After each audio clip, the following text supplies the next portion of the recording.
So there's this phrase being thrown around, which is this idea of becoming a bulletproof husband. And this is all about being able to manage your emotions, being able to lead a relationship, being able to show up in a very positive way within a relationship.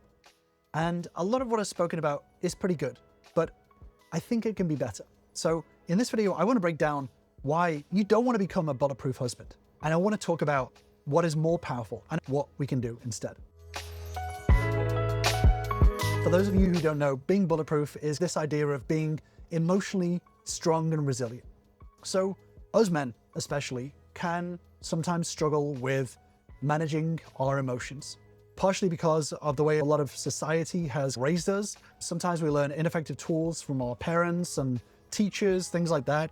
Sometimes it can be because we've just developed tools that are ineffective when it comes to managing our emotions.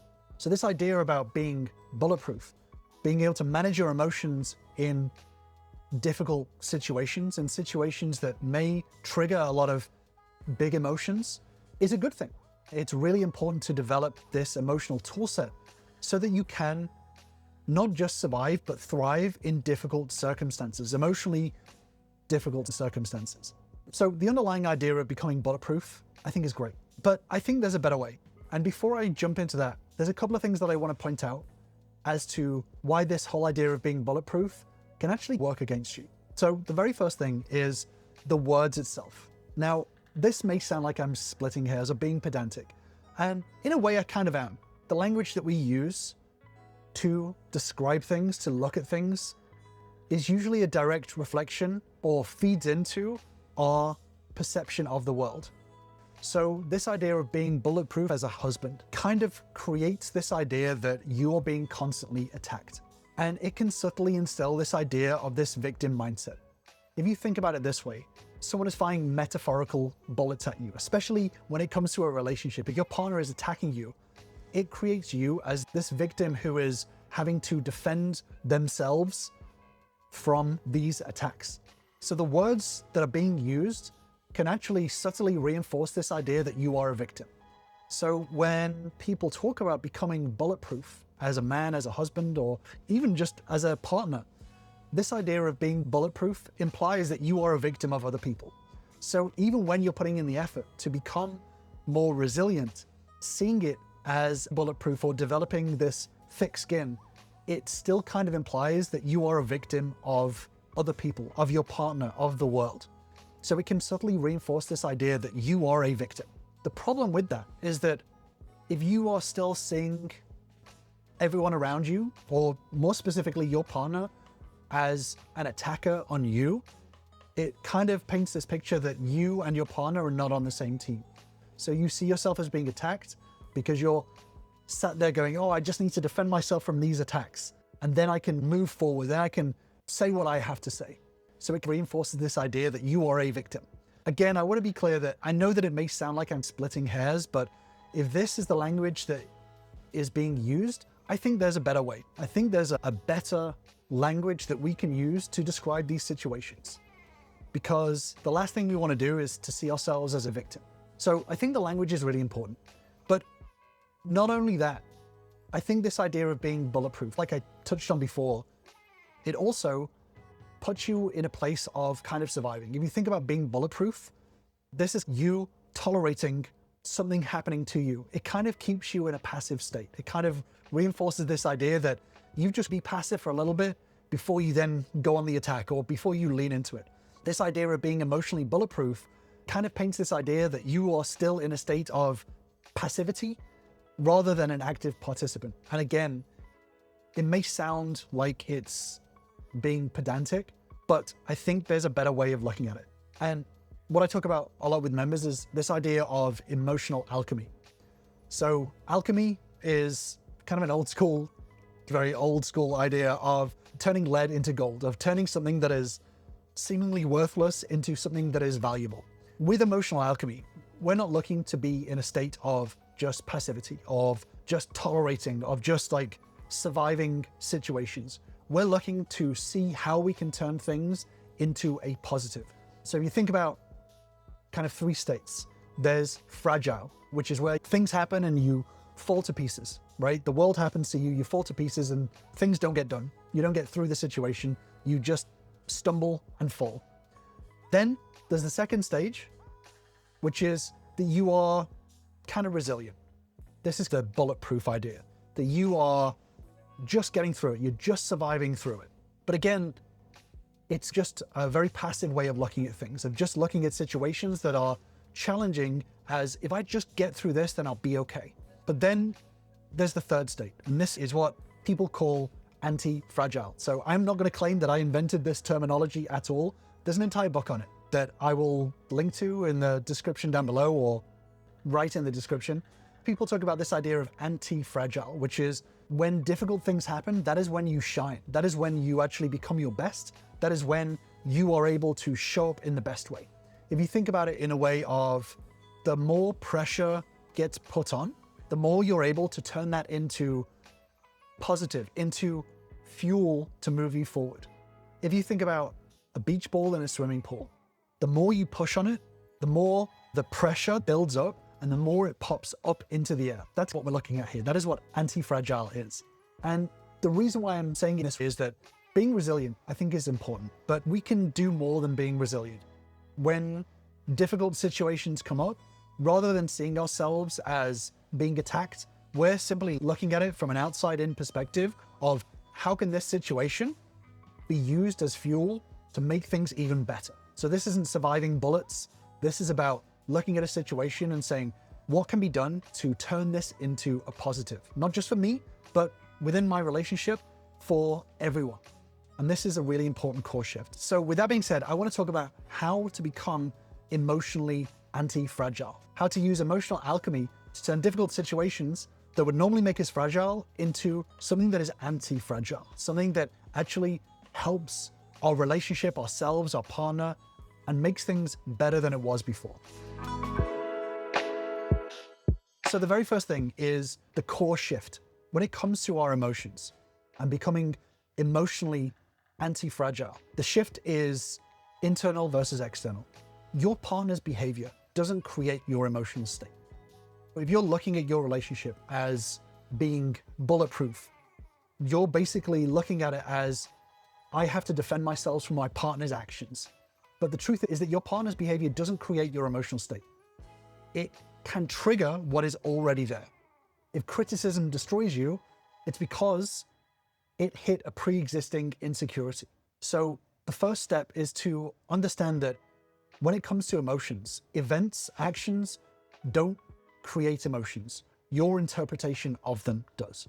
The story you tell yourself about them creates your emotional state. So that's why I really wanted to stress at the start that if you're seeing your partner's actions as bullets, as attacks, if you tell yourself that story, you're going to see them as attacks, and you're still always going to think of them as bad things, as something that you have to defend yourself from. And that will make you, no matter how hard you hold it off, it will make you defensive. So you can't control your partner's mood, but you can control the way that you interpret their actions. And we'll talk about how to do this in a minute, but this is a big difference between external and internal. We can't control what other people do, but we can control how we interpret other people's actions. And that's really important for becoming emotionally anti-fragile. So the anti-fragile mindset is not about being numb or cold. This is not about being bulletproof. This is about being grounded so that external pressure makes you stronger rather than breaking you. This actually is something that you can lean into to turn into a positive situation. I can't dig into all of this here, but I've done a deeper dive video on conflict and how understanding how useful conflict is for building a relationship is really important. So I'll link to it on the screen and in the description down below. But using that friction to identify and heal a discord between you and your partner. So there's a big difference between a fragile response and an anti-fragile response. And I want to just make that clear to you. So this is not about being bulletproof. There is a better way of doing this, a better way of approaching discords within the relationship and seeing them as the opportunities that they are for growing not only yourself, but the relationship as well. So this is all well and good, but what can we do in order to build an anti-fragile mindset rather than a bulletproof mindset? There's 3 steps I always try and keep this simple as possible, but I put it into 3 steps of execution to be anti-fragile. So when you feel anxious, when you feel heightened emotion, you feel your chest tighten or your mind start to hijack you, and you feel like you're being attacked, you feel like there's bullets there, I want you to run this sequence and practice this sequence in order to build yourself an anti-fragile mindset. So first of all, step 1 is to translate. This is an internal process. When you feel like bullets are being fired at you, translate what is actually happening here. Interrupt the story that you are telling yourself.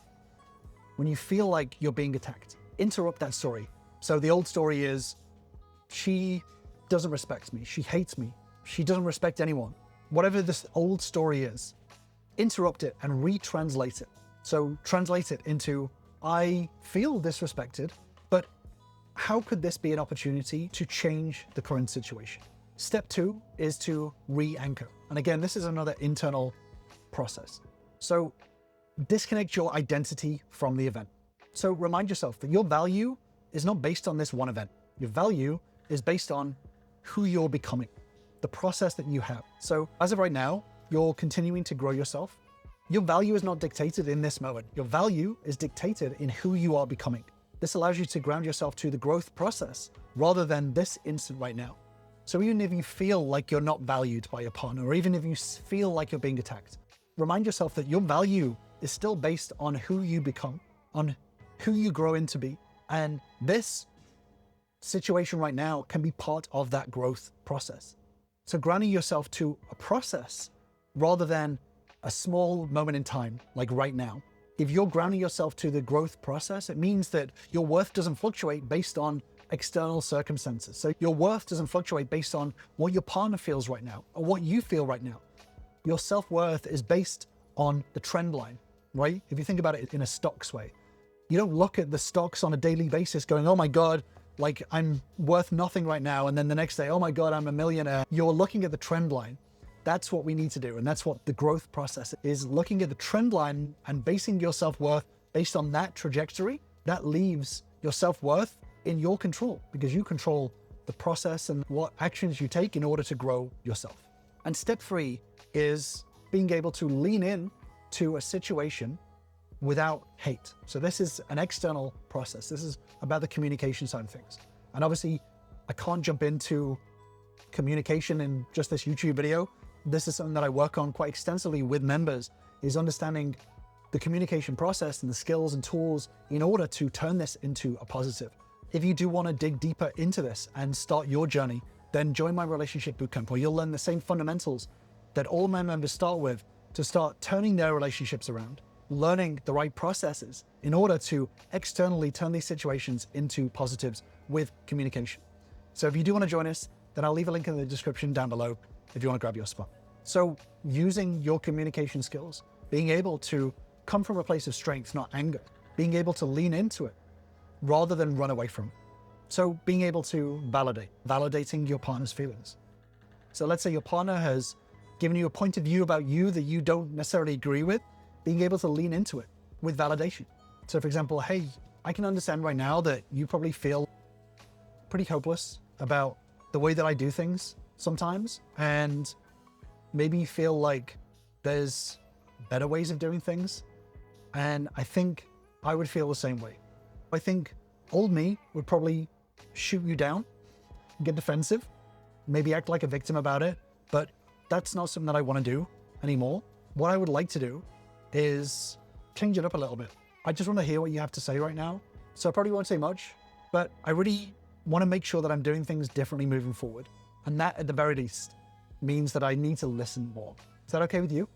In this way, you're not painting yourself as a victim. You're actually taking ownership of the situation, and you're looking at things from a different perspective and leaning into what your partner's saying. Doesn't mean that you agree with what she's saying, but at the very least, you're taking in the information and you're building a different process to be able to use this data for something that is useful for the relationship. Now, like I said, this is not just about never speaking your piece or never giving your opinion, but this is about showing an understanding. This is about timing. This is about choosing a different process in order to come up with a win-win solution for not only you, not only your partner, but the relationship as a third party.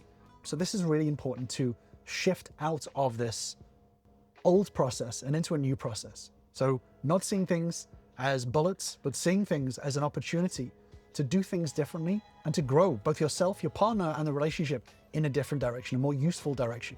So like I said, there's a deeper dive video on conflict, which I'll link to on the screen and in the description down below.